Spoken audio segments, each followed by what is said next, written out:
when I really started to see this reptilian connection, it started around the mid 1990s when I met loads of people in a very short time, even though I was moving from place to place and city to city in America, who told me about how they'd seen people, apparently human, turn into a reptilian figure and then back again.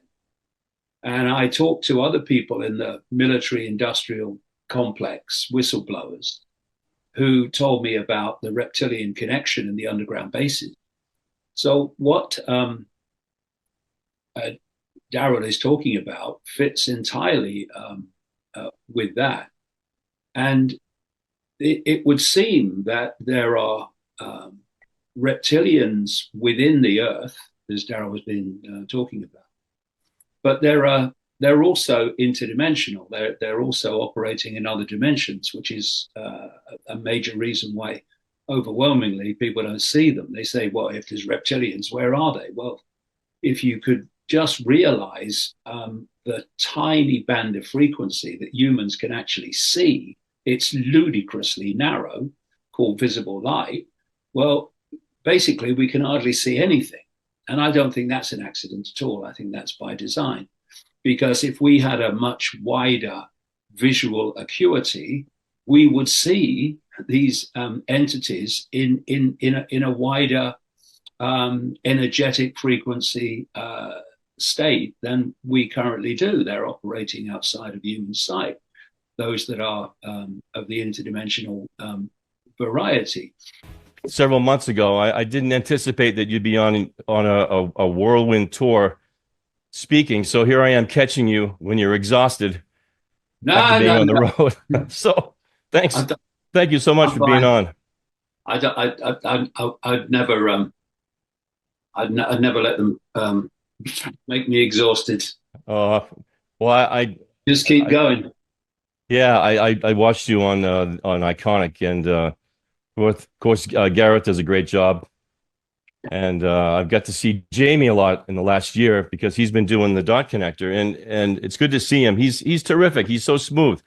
Both of those guys are naturals. Yeah, they are, and very different in their presentation, which reflects their personalities really.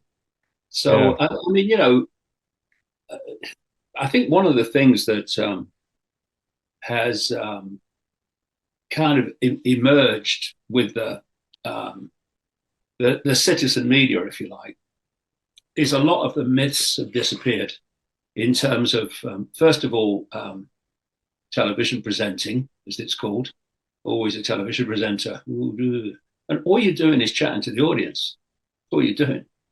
It's like writing books. Oh, I'm a writer, right? No, you're just chatting to the reader. That's all you're doing.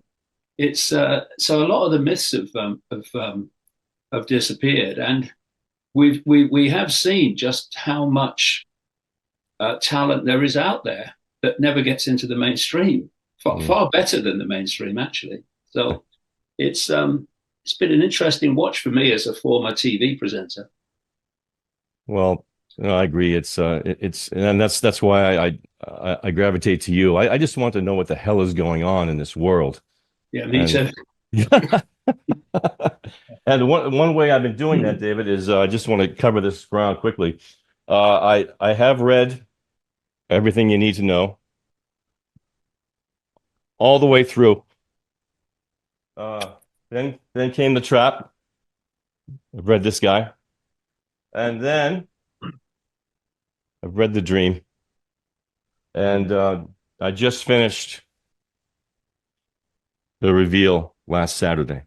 And Right. Well, this book is so intense, very intense. The chapter on Musk is very dense, and the chapter on plasma is so wild, and it ties in with your theories about this reality being a simulation. yeah. Well, I think you how can you possibly understand what's going on in the world if we don't understand at least the foundations of what reality is? I mean, for instance, if you are in a situation where your your view is that we live in a solid world, and it's everything is solidity, then when it's not, and that which is controlling you ultimately knows that it's not, then you are immediately in an extraordinarily subordinate position of understanding what's going on. Because and so if you look at what we call the education system, programming system, and you look at the mainstream media, great chunks of the alternative media as well, actually, they are basically saying that this world is as we experience it, when it's not. And those in the background manipulating things know that it's not.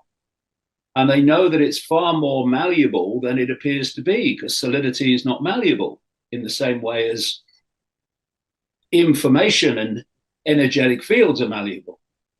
And so you have this immediately through suppressing an appreciation that reality is not actually like we experience it. You put yourself in a terrifically powerful position of controlling the perception of the population, which is the foundation of the whole conspiracy. It's control of perception, because from perception comes behavior. You want to control behavior, control perception. And so the stadium in which the whole thing's played out is the manipulation of human perception, which takes endless forms. But the foundation of it is, don't let them know what reality is, because then they might suss a few things about how we're manipulating them, which otherwise they won't know. And one of the things that relates to what Daryl's talking about is to add to that control of perception, that control of the sense of the possible, which is the whole massive foundation of this. Because if you can control and suppress the population's sense of the possible, then when people start talking about things that are way, way beyond their sense of the possible, they'll just wave their hand and say, you're mad, or you're crazy, or it's not possible. And so what we have all over human society is a fake technological cutting edge. So you have these fake cutting edges all over the place, because then the population think, well, okay, well, that's the limit of the possible at the moment. So you have Musk putting these rockets into the air and what have you. It's a fake cutting edge. You have his Neuralink company taking bits of the skull away to put probes in into the brain. I mean, that's a fake cutting edge. That's not how it's being done, really. But it's selling a concept at the same time. But you hold the fake cutting edge, and what that means is that you can play out technology that suits your control agenda, your perceptual control agenda, actually, that's been developed in the underground bases and the secret projects way back. And you can play it out in a sequence so that it appears that this is being invented following what was invented before.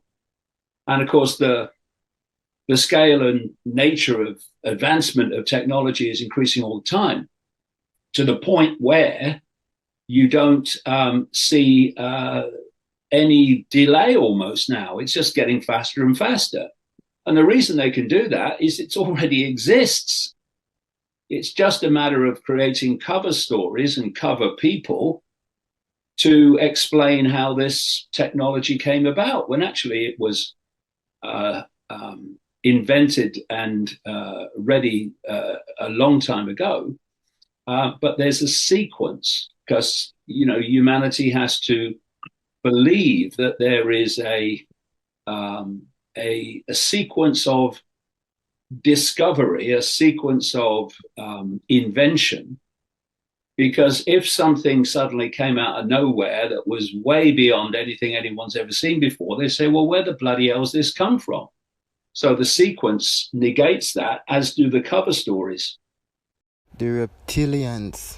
This is David Icke, most polarizing topic. But in present time, I see many so-called truthers, deep thinkers, talking about reptilians and reptiles and we are controlled and this world, the cult is controlled by reptilians. And if you really look at it, people, yeah, highly controversial, but sometimes you think about it, I say, these guys that control the world, oh, they are so evil. Oh, they are so evil. Bloodthirsty, heartless. The self-deprived, psychopathic tendencies. All those words people can attach to these guys. The ones that control the world. Then you have to ask the question, are these guys human? Do they have any love or compassion for human life? So it kind of easy for you to think, say, yeah, David Icke is onto something here, people. He's onto something. How it came about. That's all I say for now. Well, yes. Well, Daryl has experienced this firsthand in the trap. I'll read this passage. This is what Daryl has experienced, and I'll give Daryl the floor here. From the trap, Daryl says, "What I saw from my own eyes is they have a machine that can take consciousness from a body, and then another being can put its consciousness into that body, almost like astral projection, and use it as like a tool and be able to walk around just like a normal person." Maybe that explains a lot of our politicians and things like that. So, Daryl, maybe this is a good point for you to talk about your experiences generally from the start, and just give an overview of what you experienced in the underground bases. Well, from the start, it was 2004, and I just arrived in St. Morgan, and it was, I think, about March, springtime, early spring, maybe late winter. And yeah, I mean, right away, I had to escort some civilian workers into the corporation Siemens and to the underground base. One of the guys came into the garage and told me I had to help them, escort them in. And I only had a secret clearance. I didn't have a top secret clearance, so it would seem strange. And I went in, and there was something like a metal detector. It looked like you'd see it at an airport or a courthouse or something like that. Rectangular size, rectangular top.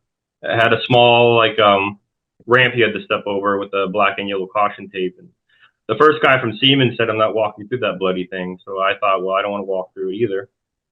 So I tried to walk around, and there was a guard behind a table, an English, British Army guard. And he said, "No, you walk through."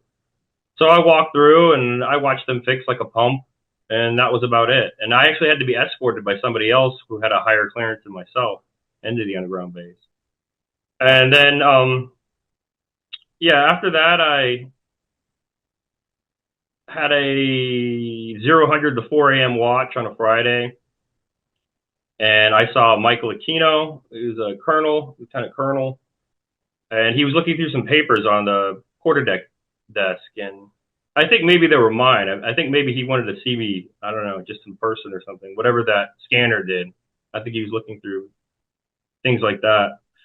And I talked to him for a while. I recognized him right away because he was on Oprah and he was on Geraldo when I was a kid. And he was part of the whole Presidio scandal, daycare center and a military base. I believe in San Francisco, California. And yeah, there was over 50 charges of pedophilia he had, and everything was dropped.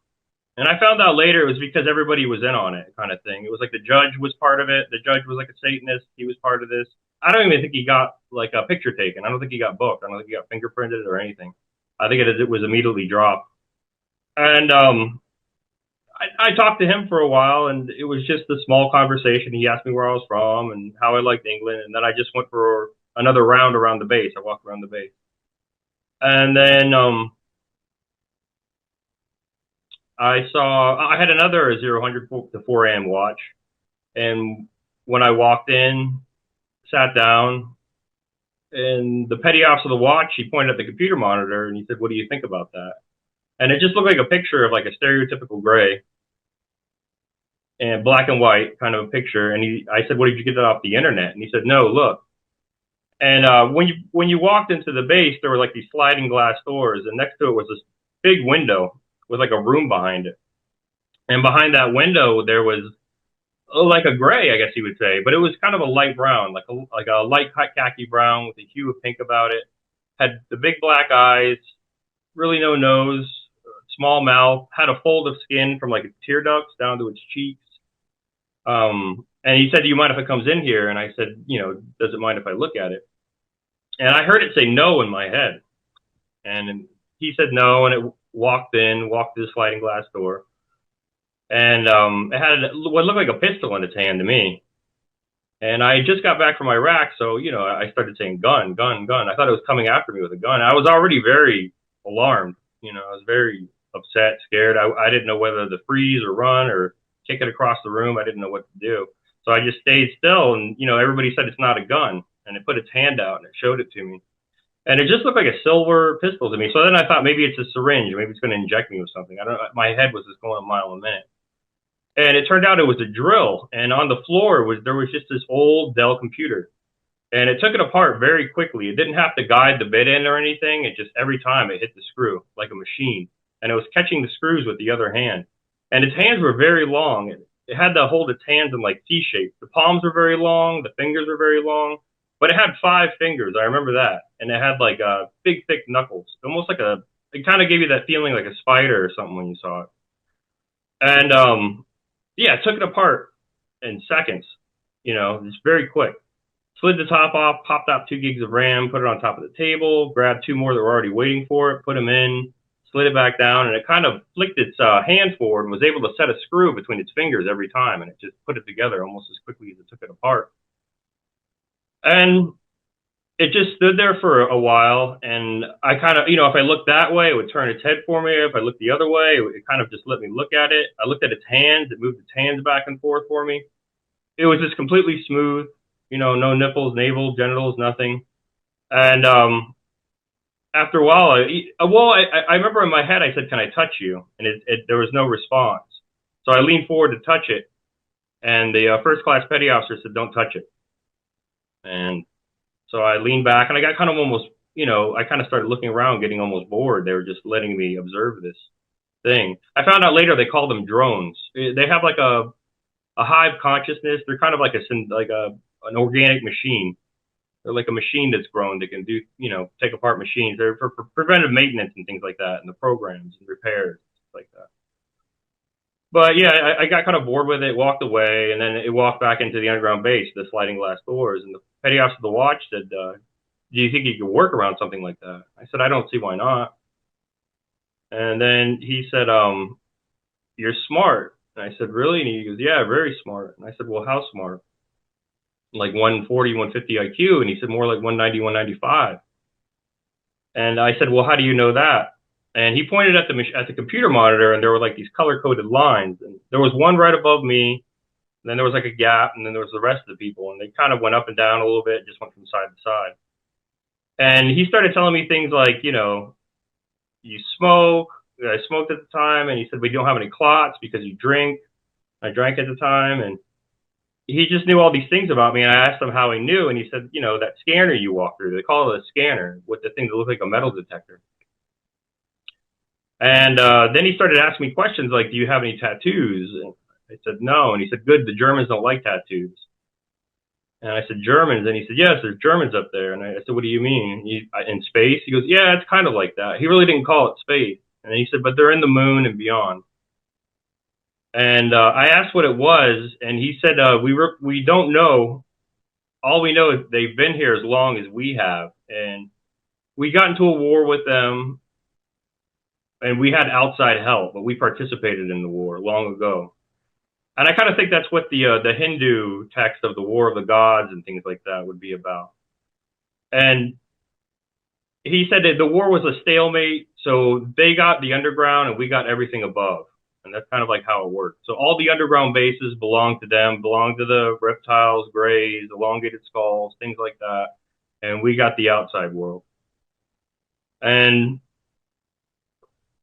he asked if I have any hobbies, and I said I used to play classical guitar. He said, "Oh, they're really like that." And I said, "What do you mean they?" And he wasn't being very particular. He wasn't really giving me great details. And he said, "With your scores, you'll become an officer, so you'll have plenty of time to practice." And that's how that night went. Then Monday, the executive officer came to the garage where I worked and asked to see me. I took a walk for him. At first it was small talk. How do you like England? Things like that. Then when we got further away, he said, "It's very amazing, isn't it?" And I said, "Yes." And I knew exactly what he was talking about. And I mean, well, while it was happening, I forgot to say I was pinching myself. And I remember the first class petty officer said, "Do you think you're dreaming?" And I said, "No, I want to have a mark in case you wipe my mind." Because I had all these different scenarios running through my head. And he said, "Well, you're going to remember this for now." When I woke up, I had a blood blister on my thigh. And then I came out of the room, got dressed, and I came out of the room. One of the guys said, "What did you think?" And I said, "What?" And he said, "Long spindly fingers, big black eyes, kind of creepy looking." And I said, "Oh yeah, right."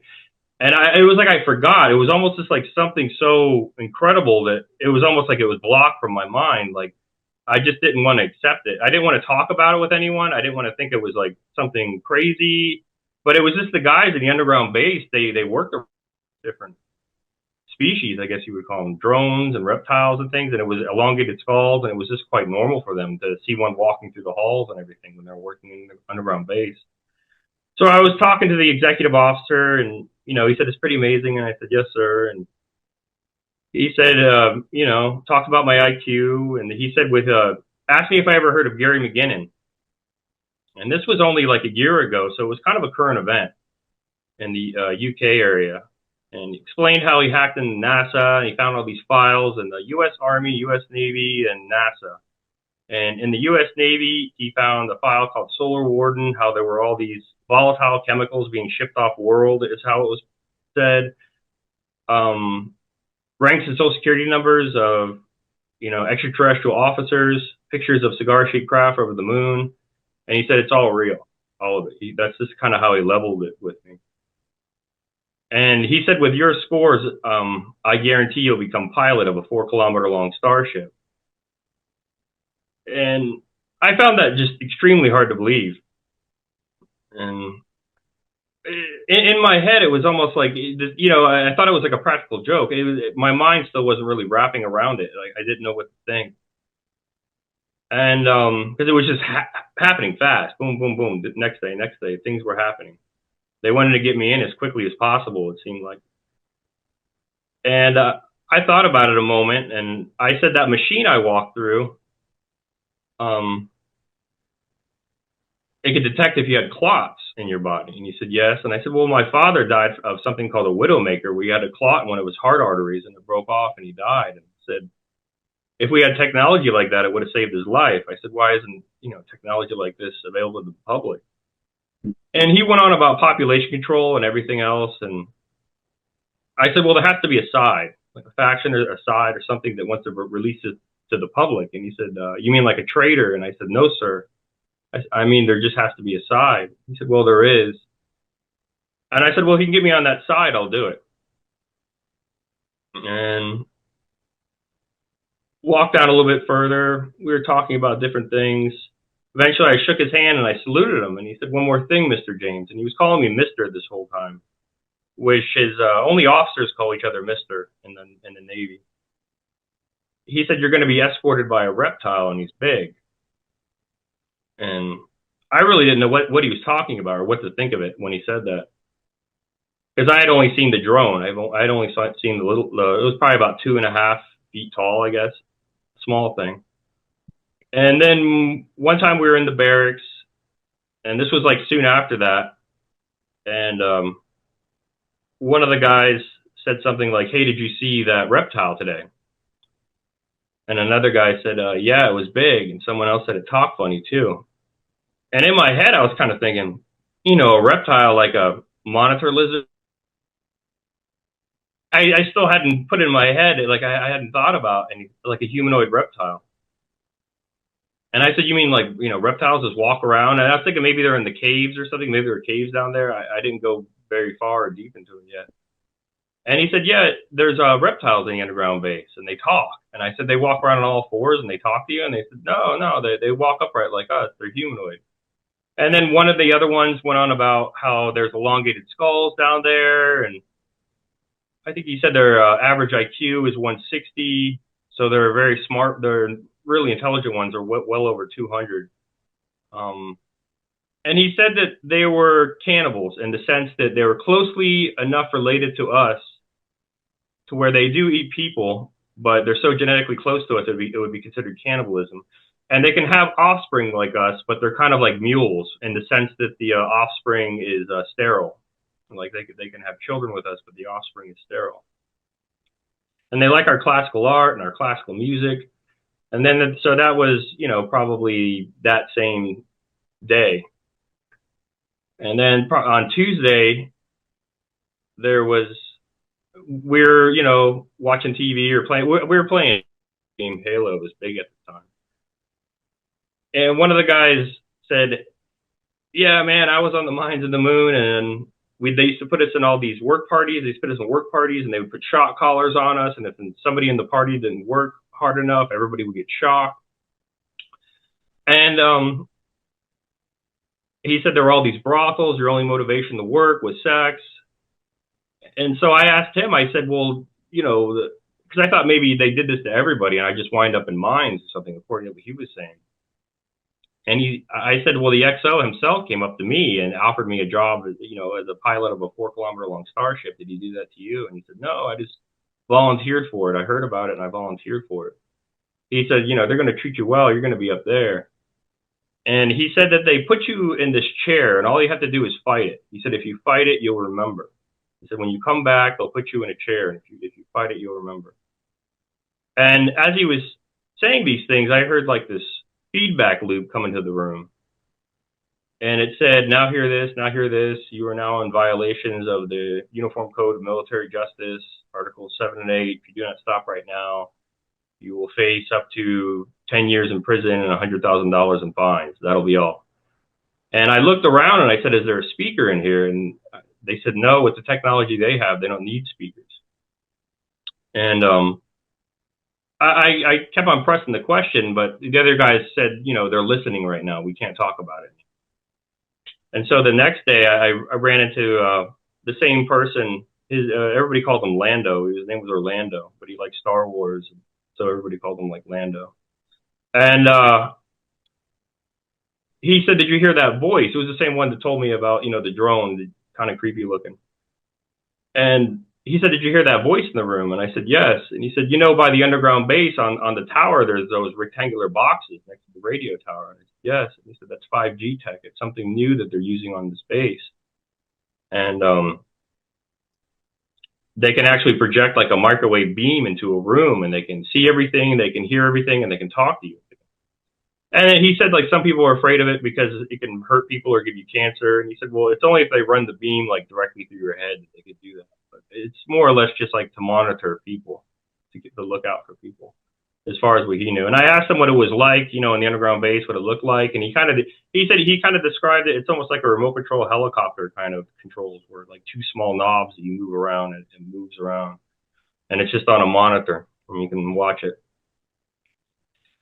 And so yeah, that happened that day. And then it was like a Thursday, the night before I was going to volunteer for the program.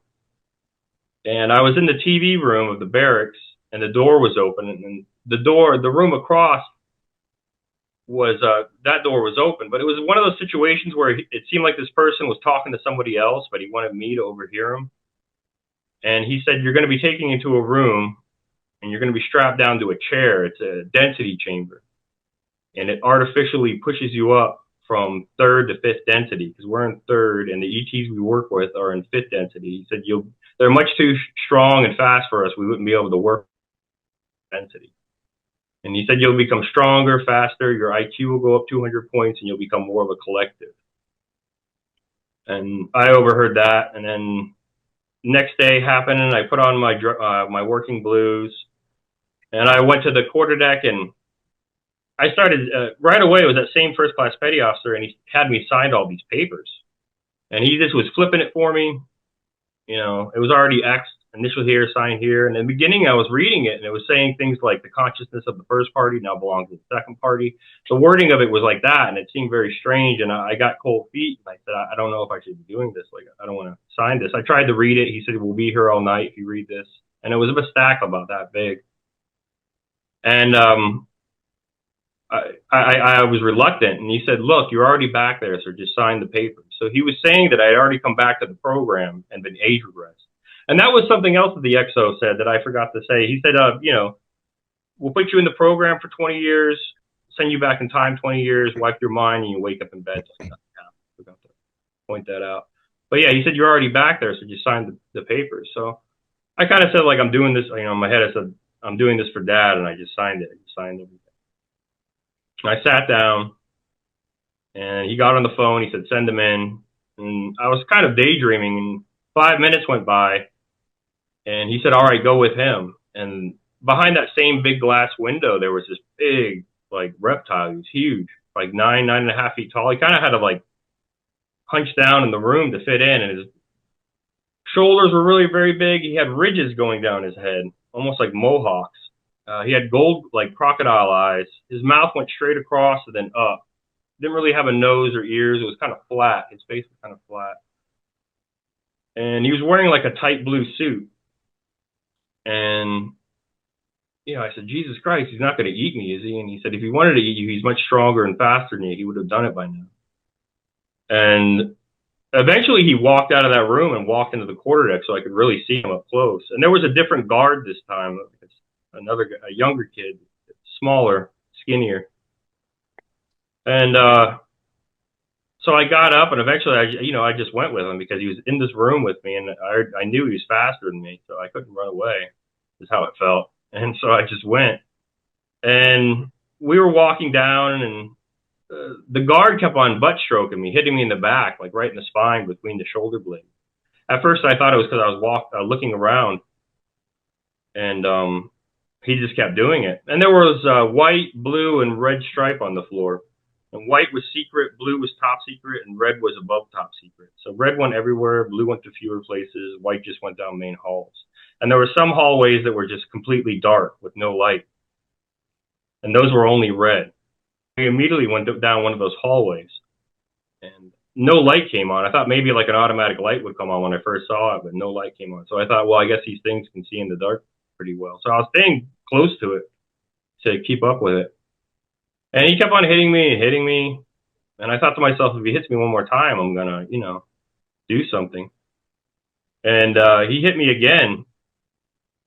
And I turned around and I grabbed his weapon and I put my foot behind his feet and I just threw him down to the ground and knocked the wind out of him. And I held a weapon over him by the barrel and I said, if you hit me with this weapon one more time, I'm going to shove up your ass sideways. And I heard the reptile say, "Leave us." And it was kind of like, "Leave us." It was very deep at first, but it seemed like he had to push out the last syllable. It got a little bit higher. And the kid got up, he looked at me, looked at his weapon, looked at me, looked at the weapon. I just held it out and he grabbed it and he walked away. And when I turned around, the reptile was just right in front of me. Like, just there. And I looked up and I remember seeing his eyes peering over his chest muscles, and he was just kind of flexing all his muscles to show me how big he was.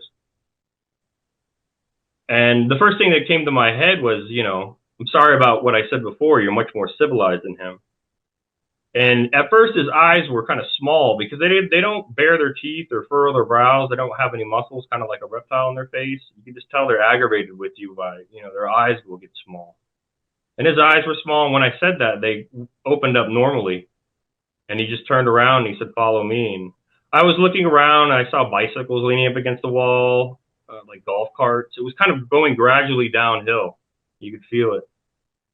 And eventually we got to, you know, like a 3-step walk, like with a watertight door with the wheel and everything you see on subs and chips and things like that.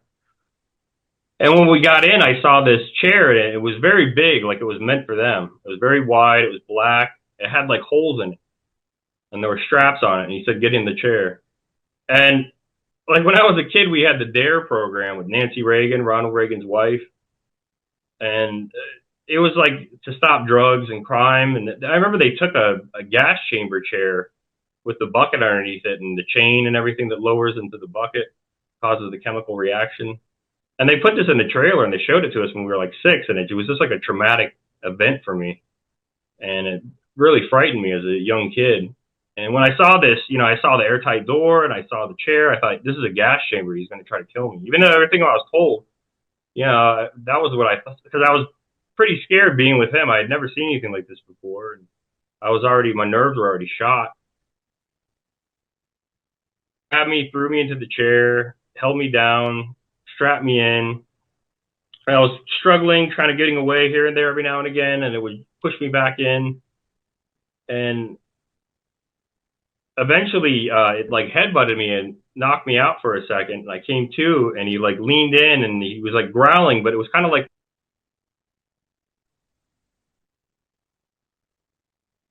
hear it, but you feel the percussion in your chest, and the water shakes when they do it. And it was kind of like a growl like that. And as he got closer, it became more audible.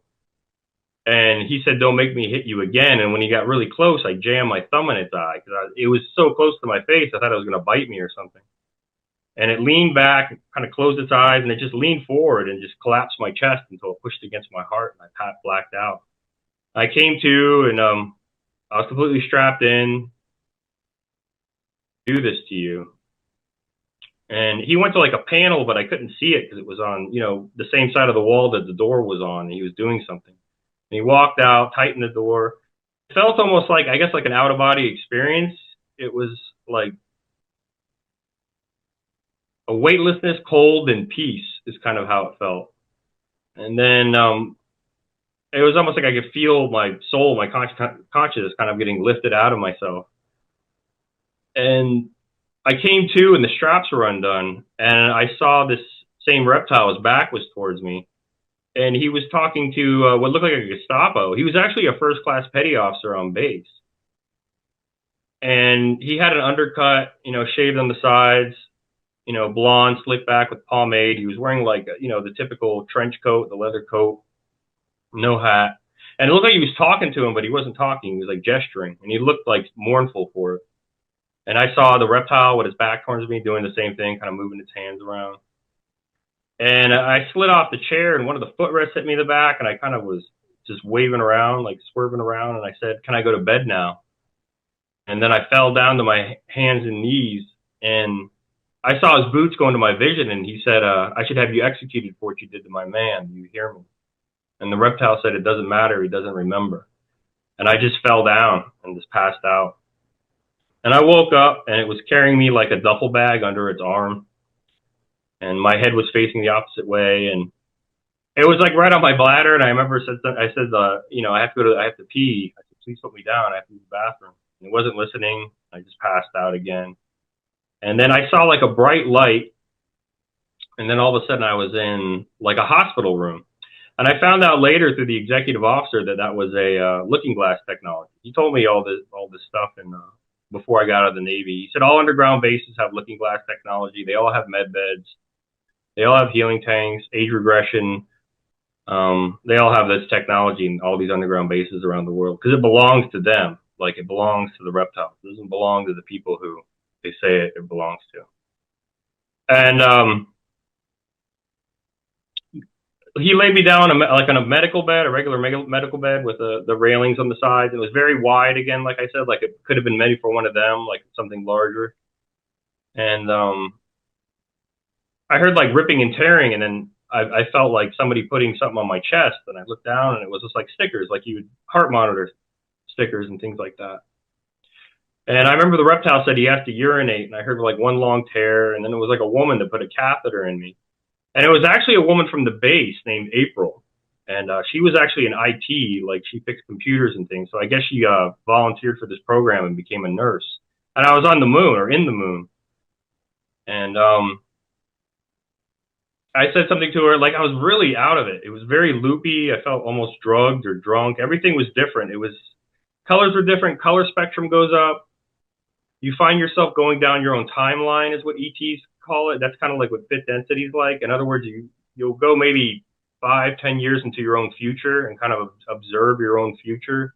And the person that's you there right now in the present knows that you're observing you in the future. They can sense it. It's like you could feel your own past self kind of doing this and then coming back, and you don't know, like it's a very, time is an illusion is a lot more apparent, I guess you would say, like in fifth density. And I said something to her like, you're really pretty. And then I asked her if I could hold her hand, and she said, give me a moment. She was doing more things, and she held my hand and passed out. I passed out, and I woke up the next day, and I was by myself. And it took her about an hour to come in, and she came in, and it was just like a white room. And there was a table next to the entrance, and she put her bag down next to the table, and she got out a smart glass pad, which is what like the smartphone was based off of. And I was told that whenever you see smartphones, that's how you know that like more technology is going to come. Like it's going to take time. It's going to come out like in a trickle, but other technologies are eventually going to start coming. And the smartphone is going to be one of the first things that you're going to see, which is based off the smart glass pad. And she put her palms on the corners, and it's kind of like most of the tech is like a telepathic link. And they look for people. You have to have at least 110 IQ to even get into the space program. That's just to work in the mines. There's something about the density change. If you don't have like above average intelligence, you can't handle the density change. And yeah, she put her hands in the corner. The image came up of like a humanoid. She was able to put her finger in it, kind of turn it around. The body would turn. She put her hand in it and open it up. You'd see the heart, the circulatory system. So she was like giving me a physical with this. And then she was about to leave, and I said, please don't leave me. And she said, oh, I'll be back tomorrow. And I said, I don't know what to do or to say. I held her hand, and I said, I don't know what to do or what to say, but I don't want you to leave me. And she liked that, so she took me out. And it seemed like a shift change. Like they were all men walking on the ground level. It was probably 5 or 6 floors up. It looked like we were in the courtyard of a condominium. And I saw like women waving. Some of them had babies. And then behind me, there was like a tram, like a train. And there were men in like gray jumpers, like going to this tram. And there were 4 lifts on the floor in the middle of like this courtyard area. And she took my hand and walked me up on one of these lifts. And we went up and went directly to her room. But there was no railings on the lifts or anything like that. And there was a woman on the sidewalk of the top floor that we were on. And she had her baby, and she was just standing there. And there was no railing on these sidewalks. And I said, aren't you afraid you're going to fall off? And she said, oh, no, you can't fall off. And she stepped off. And she said, every floor has like this invisible field, so you can't fall off. And she said, the kids play on it. They're not supposed to. And I said, well, how far does it go? She goes, all the way to the other side. You can just walk back and forth.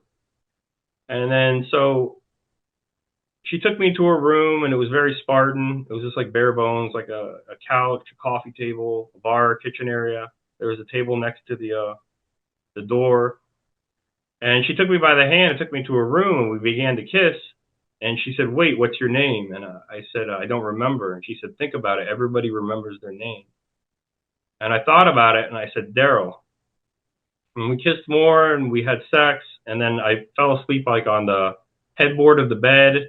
And she fell asleep like on top of my chest. And I just kind of like dozed off. And then I woke. Like I had all these images like flashing where I came to. And I just kept on saying like, you know, and that's kind of how it started out. Is that a good starting out point? Do you have any questions? Yes, please. Let's get David's reaction, Daryl, and then you can wrap up. I know David has limited time. Well, it's like I said at the start. you have this fake cutting edge of technological possibility, and it's way back from what's actually possible, and it's being played out into the public arena step by step in a sequence. That's why Daryl talked there about the smartphones, and of course, what he said, because as I understand it, Daryl, this was in the early 2000s. You talk about 5G, 5G being used in a military base and then played out on the population. And this is precisely how it works. And for people to really grasp what's going on in this area is to understand that when things appear in the public arena of the type we're talking about, it's not because someone's just invented it. It's that their cover story is playing it out and into the public arena in this sequence. It's been my feeling for a long time now that, shall we say, at least some of these greys are actually AI. They are a form of artificial intelligence. And that's why when I watched an interview with Daryl, and he was mentioning, as he just has, that they used to refer to these grey entities as drones. That fitted perfectly with what I've been surmising for a long time now, that they are a form of artificial intelligence. And I remember when I really started to see this reptilian connection. It started around the mid 1990s when I met loads of people in a very short time, even though I was moving from place to place and city to city in America, who told me about how they'd seen people, apparently human, turn into a reptilian figure and then back again. And I talked to other people in the military industrial complex, whistleblowers, who told me about the reptilian connection in the underground bases. So what Daryl is talking about fits entirely with that. And it would seem that there are reptilians within the earth, as Daryl has been talking about, but they're also interdimensional. They're also operating in other dimensions, which is a major reason why overwhelmingly people don't see them. They say, well, if there's reptilians, where are they? Well, if you could just realize the tiny band of frequency that humans can actually see, it's ludicrously narrow, called visible light. Well, basically, we can hardly see anything.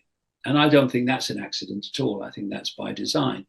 Because if we had a much wider visual acuity, we would see these entities in a wider energetic frequency state than we currently do. They're operating outside of human sight, those that are of the interdimensional variety. And, you know, the way he's described the reptilian as 9 foot or whatever, that's exactly what I've come across now over, since the mid 1990s, that this reptilian race is very tall. The way he's described them is the way that they've had them described to me so many times, and also the collective, the way that ultimately this reptilian race is operating with a sort of hive mind.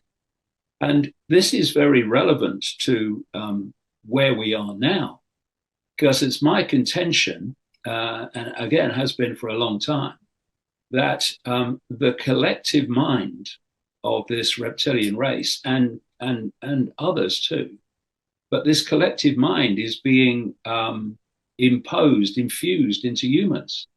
And this, for me, is what the whole thrust of the fusion of AI and humans is all about. You've got people like Ray Kurzweil at Google, the so-called futurist, who for years has been saying that by 2030, humans will be connected to artificial intelligence and the cloud, as he calls it, and that once that connection is made, artificial intelligence will do more and more of human thinking until human thinking is basically negligible, in other words, deleted. And that's the kind of hard sell through people like Klaus Schwab at the World Economic Forum, through Bill Gates, through people like Kurzweil and others. So we'll be gods if we fuse with artificial intelligence. But on the other side, you've got another approach for those people who are overwhelmingly skeptical about the AI takeover. And they're being told by Elon Musk, first of all, that artificial intelligence could be the end of humanity. He said that years ago. So there's his street cred. You know, I'm worried like you. But he's just turning out more and more AI ever since. And his approach to the skeptical, the pushbackers, as I call it, is that artificial intelligence becoming more intelligent than humans is inevitable. And thus, if we don't fuse with AI, then humans will die out. And of course, the whole thing about inevitability is a very, very powerful perceptual tool, because when you're pushing back on something and you don't want something to happen, if you can be convinced that it's inevitable, then immediately you're now into mitigation mode. You're not saying, I'm going to stop it anymore. You're going to say, well, how do we mitigate its impact and make it not as bad as it could be? Oh, well, Elon, he's worried about it like us. And this question then comes, what is AI of the kind that they wish to connect to humans, to fuse with humans? There are many levels of AI. There's algorithmic AI. There's AI that learns from constantly being fed human input through social media and all these other sources that they do. But there's another level of AI, which I say, and this is the one that I think they're really talking about, it's actually this non-human collective mind. And they're seeking to absorb humans into that collective mind. So we become also a hive mind that perceives from a perceptual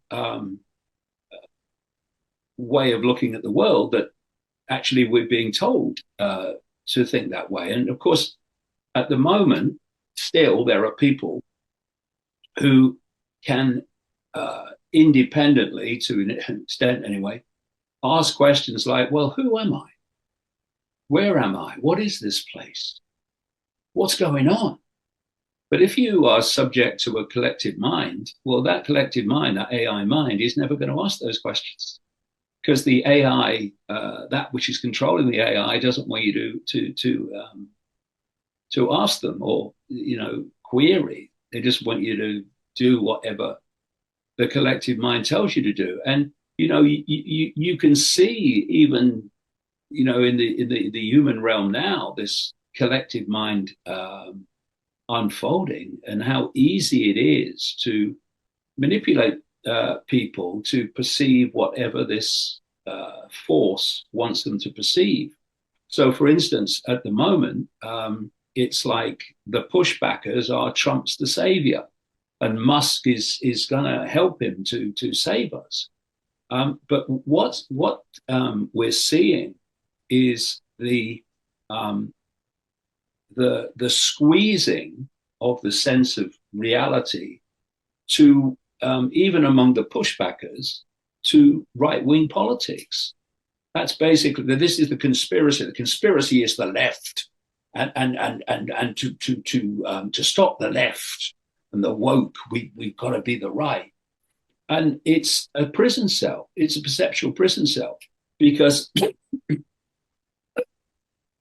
what Darryl said already and what I've written in my books over 30 years is way, way, way, way, way beyond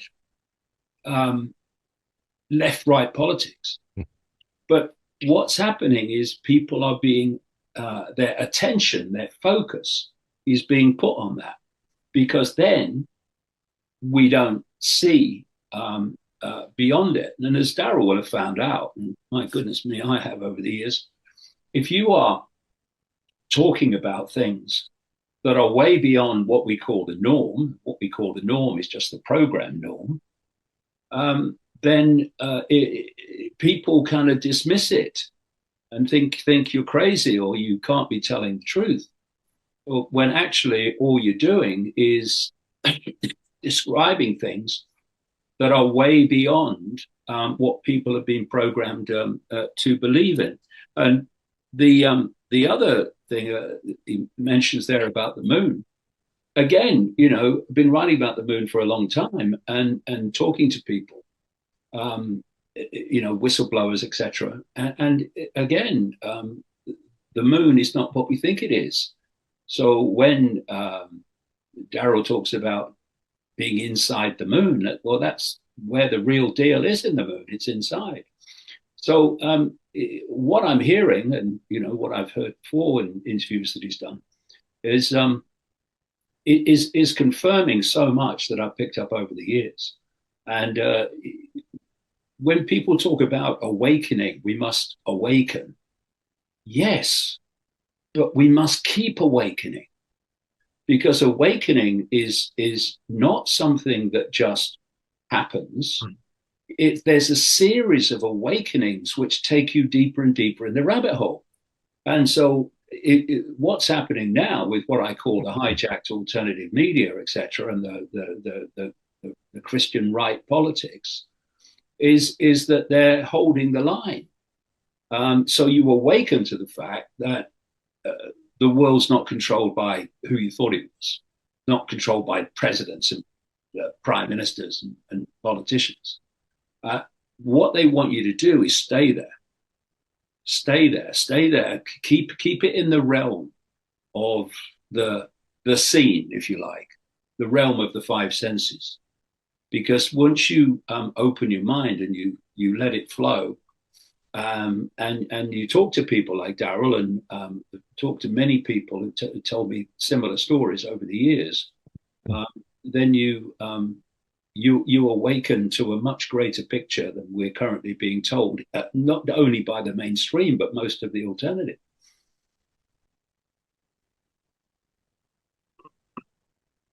Yeah, I agree. I mean, I'm looking at when you talk about politics and politicians, David, the fact that you know, we had this administration that brought about this, well, essentially an invasion of the United States over the last 4 years.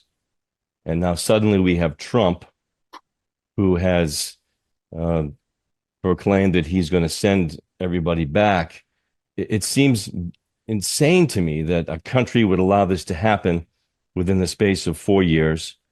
And then suddenly, on a particular date, we have a different president, and now we're going to change our policies and ship them all back. I mean, how can a country have such policies? And it just seems to me that there's someone else controlling the goings on. Yeah, I mean, what I've kind of uncovered over the years is basically this structure. You've got what I call the global cult, which is a global network of secret societies which are fiercely compartmentalized. So most of the people in the secret societies don't know the real picture. I mean, we talk about, in the Freemasons, for instance, we talk about degrees, levels of degree. Well, that's the level of degree of knowledge. That's what that is. And it's the same with all these secret societies. And the more exclusive they are, the more they know. And people like your Bill Gateses and your Klaus Schwabs, they are operatives. They are people that operate in the public arena. And therefore, overwhelmingly, they are gophers. They're not the point where it's coming from. And I was very interested to hear you talk when I've heard your interviews about Michael Aquino, because he's been in my book since the 1990s. Because of course he started the Temple of Set, which was a satanic church, quote, within the military and within the U.S. military. He was at one time a buddy of Anton LaVey and the whole Church of Satan thing, till I think they fell out. And I looked when I heard you talking about him and the years that you were mentioning. He was in an operative within the underground base and the whole hidden system. And of course, in the public arena, apparently he just disappeared, and all the controversy about him, and he kind of left, and that was that. But you were describing how he was still there. He wasn't official anymore. The real power is not in the official level, as I've just mentioned. But it was still an operative. And, this is the thing that people find hard to grasp, and I do understand. But what I would say to them is this: look at the world, look at what happens in the world, look at all the war, all the suffering, all the deprivation. And you haven't got to travel around the world much to see that actually the vast majority of people called human are not having a good time. They're trying to survive another day. You look in Asia and Africa and Central America, South America, that it's not a pleasant experience they're having. And then you hear about the Christian God or the Islamic God or the Hindu God creating the world. Well, excuse me, what happens in the world doesn't really make a lot of sense if you believe that. And clearly there is a very malevolent force, a psychopathic force. And if you look at the so-called Hare test, Hare, after the guy that basically came up with it, of what are the traits of a psychopath, the top trait is lack of empathy, not having the ability to put yourself in the feelings of those you affect. The second one is lack of compassion. And that psychopathic mentality would explain the state of the world, not just now, but through what we call known human history, where the few have always controlled the many, and the many have not had a good time as a result of it. And so you are looking at a malevolent force that's behind global events. And then you say, well, what is that malevolent force? Well, it has many levels, and Reptilian is definitely one of them. But if you take this global cult, as I call it, this network of secret societies, that is the representation within the human world of this non-human force. And that non-human force, for obvious reasons, stays in the shadows. And this network of secret societies, fiercely compartmentalized, like I say, so most of them don't even know the big picture, and certainly would laugh at you if you talked about reptilians, most of them. I know because they have. But this non-human force is being represented by this cult within our reality. And it's playing out this agenda, which ultimately is coming from this non-human force. Now, as you mentioned, Daryl, the non-human element of it has all this highly advanced, beyond anything that we see in the public arena, even now, advanced technology, and it's using this cult and its control of governments, its control of government agencies, control of Silicon Valley, of the World Health Organization, the World Bank, the IMF, the World Economic Forum, on and on it goes, the United Nations, to have this agenda of human control through technology imposed upon the population. And, people like Elon Musk and these Silicon Valley billionaires, these AI people, Peter Thiel, and because Peter Thiel, who's the co-founder of a company called Palantir, which provides technology, data assessment, data collection, and surveillance for the intelligence community, the Pentagon, etc. Peter Thiel has funded the political career of J.D. Vance, the vice president to Trump after January. He is a member of the Bilderberg Group steering committee, Peter Thiel, which is a globalist organization pursuing a agenda to so centralize power in the world that eventually it's administered by a world government that's not even elected; it's appointed, a technocracy, as they call it. People like Vivek Ramaswamy around Trump and Musk. Is a business associate of Peter Thiel. J.D. Vance is a business associate of Peter Thiel. So, these are all this examples of this global cult network that's what I call involved in what I call designer manipulation, where they will sell the same policy to this group, which may well accept it, the wokers and the so-called left, and it will sell it in a completely different way to the right that is skeptical about the AI agenda. But in the end, the same outcome happens either way. And I think in this Trump administration, you're going to see apparently things that people would support happening because that's the diversion.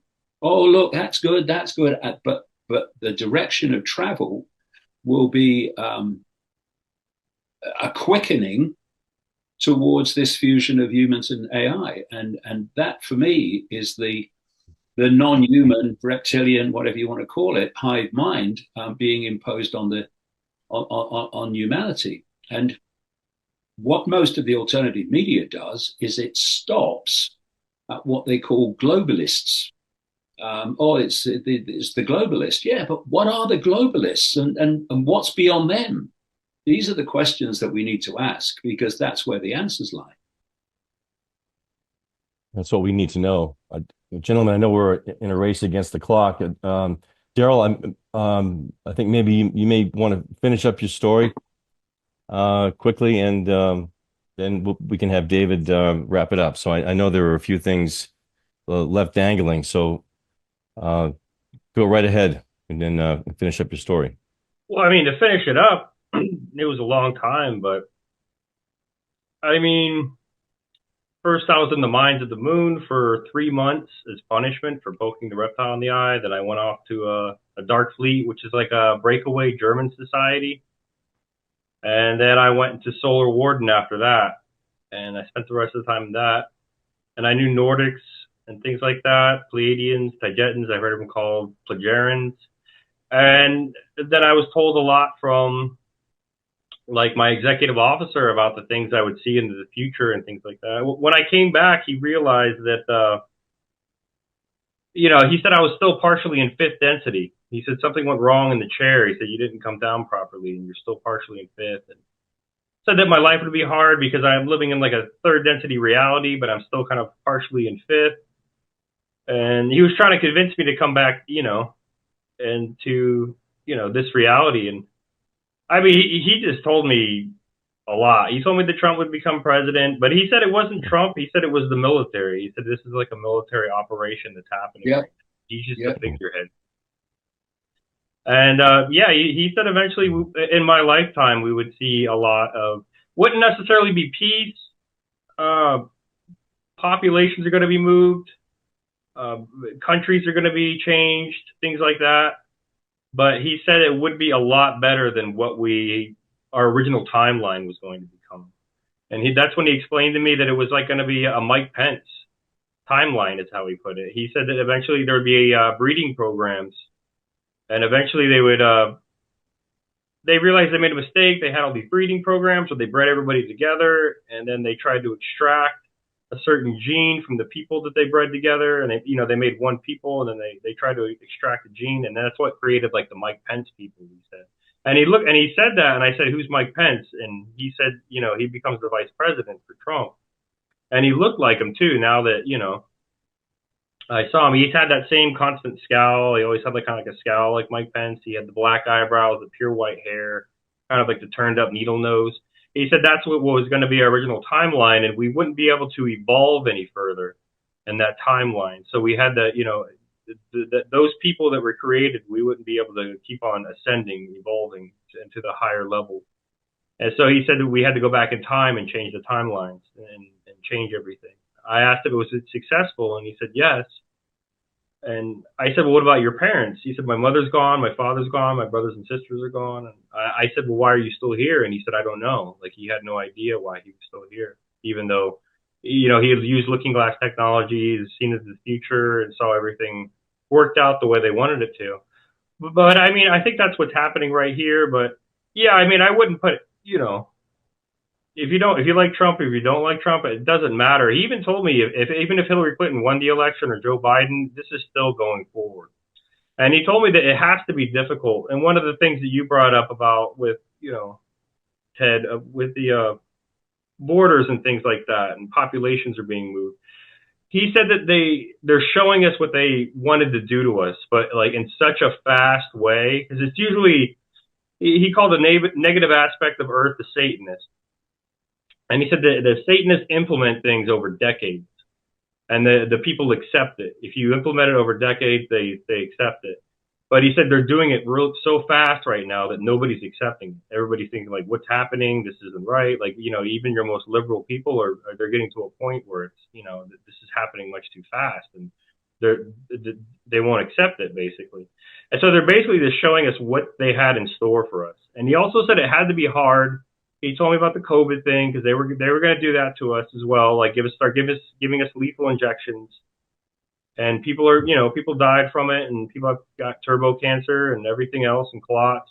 But he said that there's something called DNA memory, where in order for us to kind of evolve to the next level and make sure this never happens again, this kind of tyranny we're under, it has to be difficult. It has to be hard. It has to imprint onto our DNA memory, is how he put it.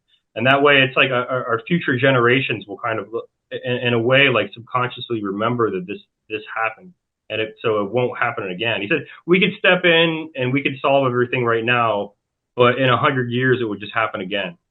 Is kind of how he put it. So he said we have to go through like this painful kind of process to where a lot of people are going to die, and it's going to be a big struggle for a majority of the people, but it has to be that way. It has to be kind of like a traumatic event to get the people to wake up. It's just the way we are as human beings. It's just the way it is. It's difficult, but he told me, it's going to get better. He said the economy is going to be eventually, I'm not going to say it's going to happen in, the next 4 or 5 years, but he said eventually it's going to be better than the 50s. You'll be able to pay off a house, in 4 or 5 years. You'll be able to pay off a brand new car in 6 months. Money won't own us. We'll own the money. He told me all the world's gold in the catacombs of the Vatican, and it's going to be taken out. Enough to make everybody on Earth 100 millionaire. He said it was a septillion in gold, in American dollars back then. But yeah, but he said it's going to become much better. I have a faith of that. Despair is easy, hope is hard. That whole thing they teach you in the military, you always have hope. But yeah, I mean, I have a strong sense that it's going to get better, and eventually these technologies are going to be released to us, and all these diseases that aren't necessary at all, that are just to cause, like, on this level of this, I don't know what you'd call it, lower astral or something like that these beings kind of feed off of the pain and suffering. And that's why they want us to have diseases and war. It's almost like a drug to them. It's almost high. It keeps you under control. that spell is going to be broken as far as what he told me in the future. You know, all these different hereditary diseases and birth defects and things like that are going to become a thing of the past. And as far as what he told me, yeah, what we originally had in store, what was going to happen, was going to be extremely bad. But what's going to happen in this new timeline that they created, it sounds, he was almost in tears. He was so proud of himself. And it sounded like, you know, it was going to be much better. It sounds like, David, the Taltarian tiptoe has slowed down, and maybe the Loosh factory is running out of business, according to what Daryl just said. I'll give you the last word. Yeah, yeah. Well, I hope it turns out like that. Obviously, but you know, I really I don't buy the idea that you have to suffer to evolve, and you know, we're talking about consciousness. We're not talking about a body. You know, that a human doesn't have to evolve. Their consciousness has to evolve. They're the eternal part of them. And consciousness that's already evolved comes into this reality and then completely forgets who it is or where it is or what's gone before. And therefore becomes easy prey for perceptual manipulation, because it doesn't have that memory which allows it to put this reality, this human life, into the perspective it needs to be put into. So we'll see where it goes. But you know, if consciousness does not awaken from its coma, from its perceptual prison cell, and it's been very disappointing to see how easy it's been for the Trump scam to be sold on the scale it has, because people have this desire, and I do understand why. But you know, it's time to grow up and look in the eye what we're dealing with. But they want to be told what they want to hear. If you tell people what they want to hear, the door's already flinging open because they want it to be true. When you're telling people what they don't want to hear, then the door's padlocked because they don't want it to be true. And so one of the great manipulation techniques is to tell people what they want to hear. And that's what this whole Trump situation has been doing, telling people what they want to hear. But it doesn't mean they're going to deliver it. And, you know, what you said, Daryl, about, you know, it's Trump, but it's not really, it's the military. I say that's absolutely right. Honestly, Daryl experience, only he can speak on that, people. I don't know what to say. I don't, if I'm to be honest, I don't know what to say. Because it's crazy, right? That whole experience, it's hard to fathom, people. It's hard to believe or relate with. It's very difficult. So I'm not gonna sit here and say believe him and trust what he says, but it's his experience, and who am I to question his experience? If I come on this platform and give my experience, you don't have to believe it if you don't want to. And I'm not gonna force you to believe it, but if I'm giving an honest experience, it don't matter if you believe or think it's honest. It happened. It's my experience, but it's hard. It's hard, people. It's unbelievable, literally. So let's just leave it at there. Your people, as most of us on this channel, we know you have to form your own opinion. In most cases, in all cases, form your own opinion. From it's not factual, just form your own opinion. Because some things are facts, like water is wet and yeah, but form your own opinions. What do you think? Me, it's hard to believe. It's hard to believe. I'm going to be honest, that's my opinion. It's hard to believe.